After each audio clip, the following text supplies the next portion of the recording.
സ്റ്റാഫിൻ്റെ അശ്രദ്ധ മൂലം മരിച്ചൊരു യുവാവിൻ്റെ, ഒരു 37 വയസ്സായ ഒരു യുവാവിൻ്റെ ഒരു വാർത്ത എല്ലാവരും കണ്ടിട്ടുണ്ടാവും. ഇത് ഗവൺമെൻറ് ഹോസ്പിറ്റലാണ്. ഈ ഗവൺമെൻറ് ഹോസ്പിറ്റലുകളിൽ ഒട്ടുമിക്ക എല്ലാ ഗവൺമെൻറ് ഹോസ്പിറ്റലുകളിലെയും, ഹോസ്പിറ്റൽ മാത്രമല്ല ഗവൺമെൻറ് സ്ഥാപനങ്ങളുടെ ഒക്കെ അവസ്ഥ ഇതാണ്.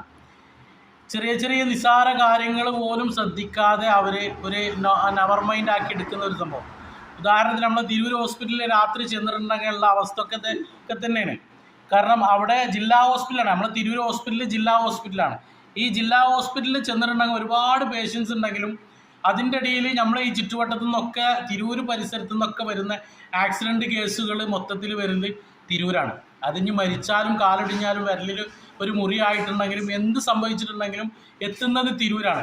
ഇത് എത്തിക്കഴിഞ്ഞിട്ടുണ്ടെങ്കിൽ ഈ സാധാരണ കാണിക്കാൻ വന്നിട്ടുള്ള രോഗികളെ അവിടെ നിർത്തിക്കൊണ്ടാണ് ഇവർ മറ്റുള്ള പേഷ്യൻസിനെ നോക്കാനും ഒക്കെ നിൽക്കുന്നത്. ഇതുപോലെ എമർജൻസി ആയിട്ട് വരുന്ന ആളുകളെ നോക്കാനൊക്കെ നിൽക്കുന്നത്. ആ ഒരു ഹോസ്പിറ്റലിൽ ഒരാൾ മാത്രമാണ് ഡോക്ടറായിട്ടുണ്ടാവുക. ഇന്നേ വരെ ഞാൻ അവിടെ നൈറ്റിൽ പോയിട്ടുണ്ടെങ്കിൽ എമർജൻസി ആയിട്ട് പനിയോ, നമ്മളൊക്കെ രാത്രി പോകുന്നത് കുട്ടികളായിട്ടൊക്കെ പോകുമ്പോൾ ഒരു ഡോക്ടർ മാത്രമാണ് ഉണ്ടാവല്. അത് ഇതുപോലത്തെ എന്തെങ്കിലും കേസ് വന്നിട്ടുണ്ടെങ്കിൽ അവർ അങ്ങോട്ട് പോകും. ആ ഡോക്ടറെ കുറ്റം പറഞ്ഞിട്ട് കാര്യമില്ല, ഇതിൻ്റെ സംവിധാനത്തിൻ്റെ മിസ്റ്റേക്കാണ്. ആ ഒരു ഡോക്ടറെ കുറ്റം പറഞ്ഞിട്ട് കാര്യമില്ല. ചിലപ്പോൾ ഒരാൾക്ക് എത്തിപ്പെടാൻ കഴിയുന്നതിലപ്പുറം പേഷ്യൻസും കാര്യങ്ങളും എത്തിയിട്ടുണ്ടെങ്കിൽ അവർക്കൊന്നും ചെയ്യാൻ കഴിയില്ല.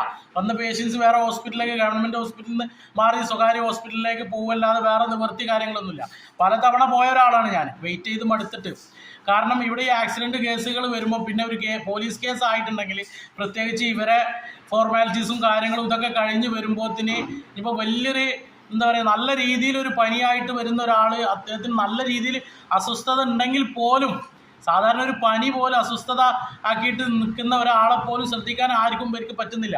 കാരണം എന്താ, ഈ പോലീസ് കേസ് അവരെ കുറേ എഴുത്തും കുത്തും കാര്യങ്ങളും ഇതൊക്കെ ഉണ്ടാവും. ഇത് കഴിഞ്ഞിട്ട് എത്തുമ്പോഴത്തേന് ഇവർക്ക് ആകെ ക്ഷീണിച്ച് ഒരുപാട് ബുദ്ധിമുട്ടും കാര്യങ്ങളൊക്കെ ഉണ്ടാവും. അപ്പം നേരെ തൊട്ടടുത്ത പ്രൈവറ്റ് ഹോസ്പിറ്റലുകളിലേക്ക് പോകും. അങ്ങനെയൊക്കെയാണ് സംഭവിക്കുന്നത്. ഞാനും 1-2 തവണ അങ്ങനെയൊക്കെ പോയ മനുഷ്യനാണ്. അപ്പോൾ ഗവൺമെൻറ് ഹോസ്പിറ്റലുകളിലൊക്കെ, വലിയ ഹോസ്പിറ്റലാണെന്ന് പറഞ്ഞില്ല, ഒരു ബൈക്ക് പോലും പാർക്ക് ചെയ്യാൻ സൗകര്യമില്ലാത്തൊരു ഹോസ്പിറ്റലാണ് നമ്മൾ തിരൂർ ജില്ലാ ഹോസ്പിറ്റലിൽ. ഒരു ബൈക്ക് പോലും പാർക്ക് ചെയ്യാൻ സൗകര്യമില്ല. റോഡ് സൈഡിലാണ് ബൈക്കുകളൊക്കെ പാർക്ക് ചെയ്യുന്നത്.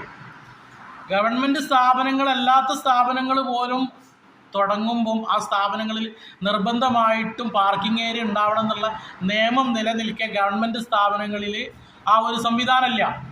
അത് സാധാരണ ഒരു ക്ലിനിക്കോ കാര്യങ്ങളോ ഹെൽത്ത് സെൻ്ററോ പോലെ അല്ല ഒരു ജില്ലാ ഹോസ്പിറ്റൽ എന്ന് പറഞ്ഞിട്ടുണ്ടെങ്കിൽ.